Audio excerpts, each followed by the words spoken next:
Остане сигурност. Да. Министър Кирилов, така или иначе правителството е в оставка, кабинет е в оставка. Напускате, може би, скоро пост. Очаква се президента да назначи, знаем, служебен премиер, да предложи министри и така нататък. Процедурата е известна. За коя, кажете един единствен пример, за коя недовършена работа съжалявате? Едно нещо, кажете, което не успяхте. Не сме го реализирали, ние сме работили доста.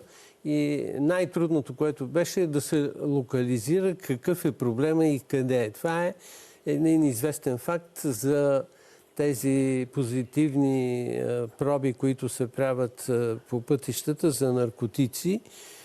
Ние по обстоятелството, че министър и председател на съвета по наркотични вещества и прекурсори, ние имахме 6 заседания, т.е. абсолютно редовно сме се събирали и обсъждали. И предприехме доста мерки, но локализирахме къде е проблема и сега, когато трябваше вече да действаме, не остана време, но ще го оставим за следващия редовен кабинет да свърши тази работа, макар че ще придвижиме нещата до там, където имаме време.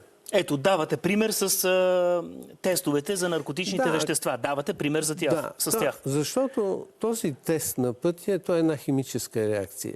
И той определя някакви групи химически, да кажем карбоксилни, бикарбонатни и така, образно говоря, не тези. И има тези групи в наркотичната субстанция, но той има и в други 10-15 други химични съединения, които са лекарства.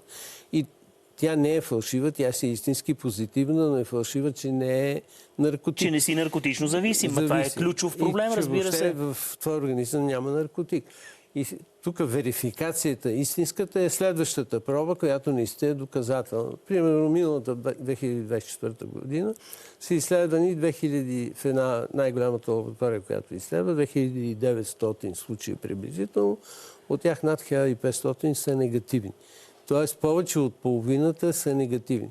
Те хора автоматически отпадат. Една такава проба, айде дори да е изключително натоварена тази лаборатория, защото тя се занимава и с лечебна и друга дейност, но за 3, 5, 7 дена, максимум 10 дена ще излезе протокола. Тоест, ние за 10 дена може да стартираме вече истински процедури спрямо тези хора, които са дали позитивен резултат. Които са истински зависими по някакъв